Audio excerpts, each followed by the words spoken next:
Yeah, I want to have a discussion on diversity and the diversity of life, the interconnectivity of life, how this magnificent accomplishment was achieved. According to the evolutionists, this beautiful set of diversity occurred over time, and it occurred in very slow increments. So you'll have all these intermediate species that have some type of relationship to the previous species.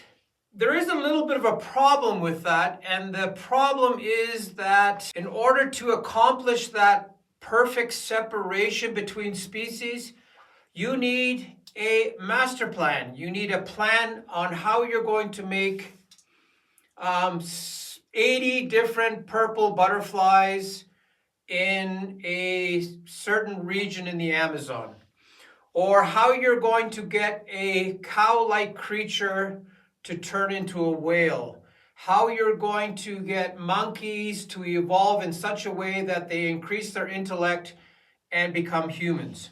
So this pathway is my problem. How do you describe a pathway of immense, beautiful, creative diversity that is looking forward to achieving this diversity? So without a master plan, without a precise process of creating this diversity, it is literally impossible. That's problem number one. Problem number two is you have a microclimate. Inside this microclimate, you have 68 different mammals. Now you're going to add 2 more mammals that need to fit into this microclimate, to this zone in the world.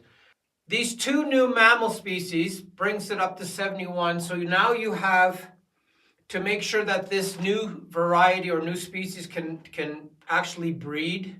So you have to get that in order very, very quickly. You have 3 generations to get that species to still stay alive.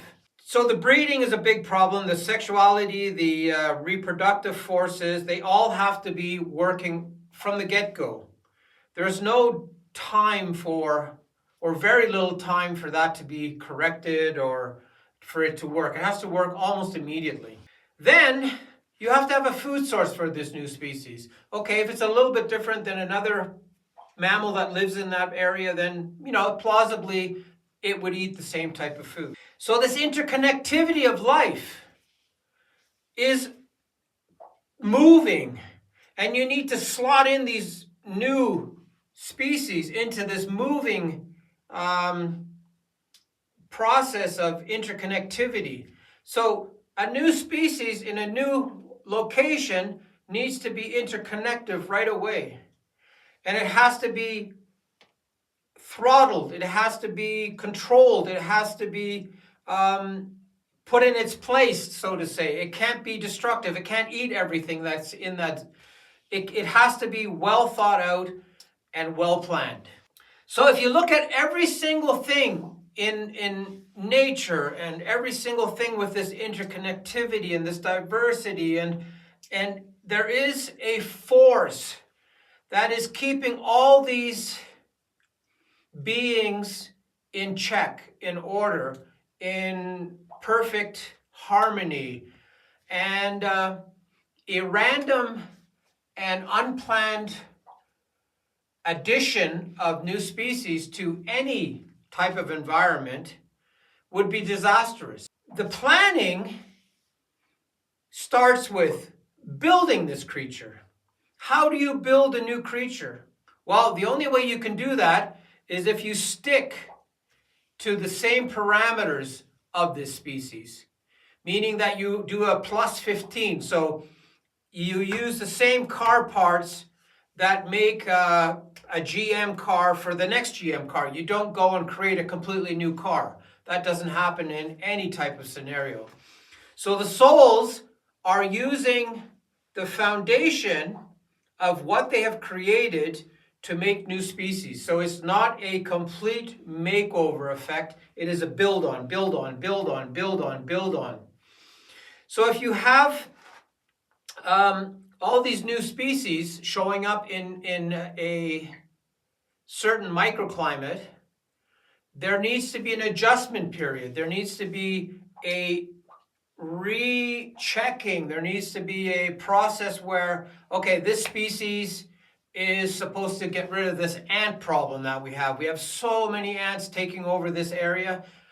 You know, there needs to be a species that actually has a long enough tongue to get in there and get all these ants. So there is this adaptability of these species that are added. They are added with purpose.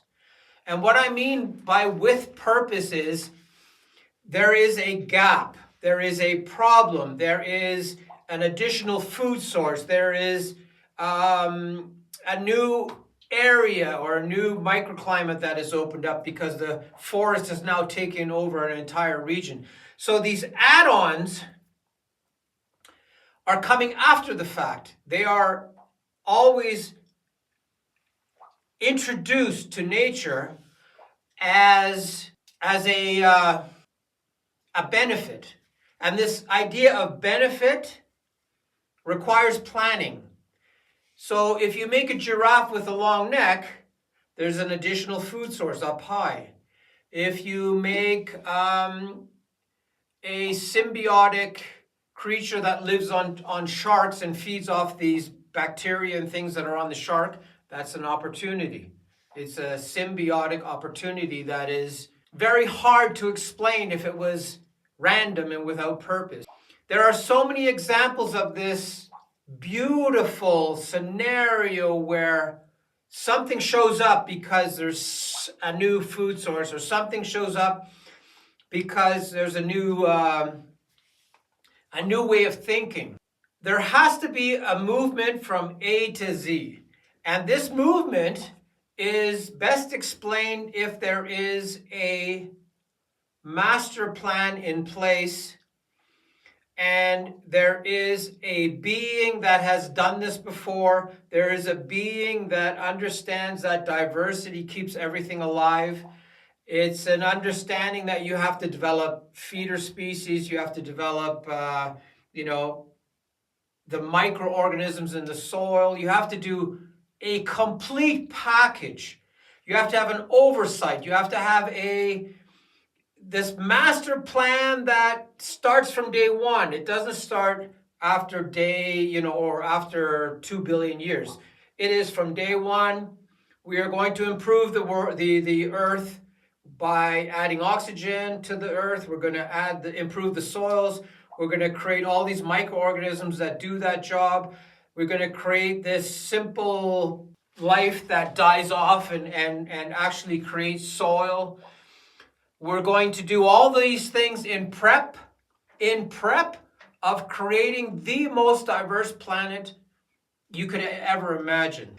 If we went back 5,000 years and you were able to go into a rainforest and you didn't see any human interference, the diversity would be so mind-boggling that you would never, ever, ever, contribute that to a slow, random process, creating all this incredible diversity. It's in your face, bang, it is there. It is like, and you would say, oh, wow, look at all these hummingbirds, look at all these butterflies, look at all these reptiles, lizards, look at all this diverse life.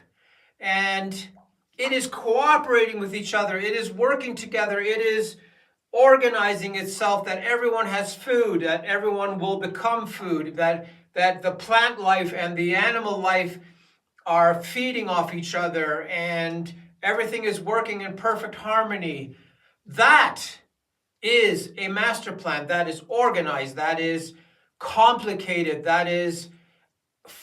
It has a lot of foresight. It has a lot of built-in energy. It has a pathway that is going in a forward movement.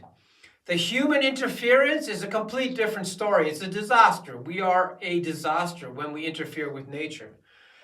The power of nature, the power of diversity, the power of the elegance of diversity is beyond anything humans could ever do. If you look at the diversity of humans, the free will, the imagination, the life energy that we have, the accomplishments we can achieve. It is, again, not random. It is without, it is with purpose, not without purpose. It is a movement forward again. Evolution and religion and all these things, they don't explain to me this forward movement. We've destroyed this forward movement, with our human interference, but this natural forward movement, this categorization of new life, slot, plus 15, plus 15, plus 15, new species, new this, new that, and it's moving forward as a collective, moving forward as an interconnective mess. It's organized, it's gelled together, it's encapsulated, it's dirty. Nobody talks about the dirtiness of life. Life is, you're giving birth, there's blood everywhere. The sexuality isn't as simple as we think. The sexuality happens and the reproduction happens continuously. There are no gaps in those types of processes. The gaps are so small, you have to get it right away. There are no, 2 billion years. There is no time like that. It is in your face, on the ground, in real time. And we have to start realizing that we might have it very wrong. There has to be an organizational force that lives inside everything that is alive. It has to live inside everything that is dealing with other species. There has to be a communication. I'm a leopard. Here's 60 gazelles. First day, I'm going to kill all 60 gazelles. Well, guess what? I don't have any food anymore. There's a throttling. There's an organization. There's a communication that goes on between all life. And we're ignoring that, and we have to stop doing that. We have to realize that there is something. There is some being inside everything that is alive that is creating this beautiful connectivity and this beautiful diversity.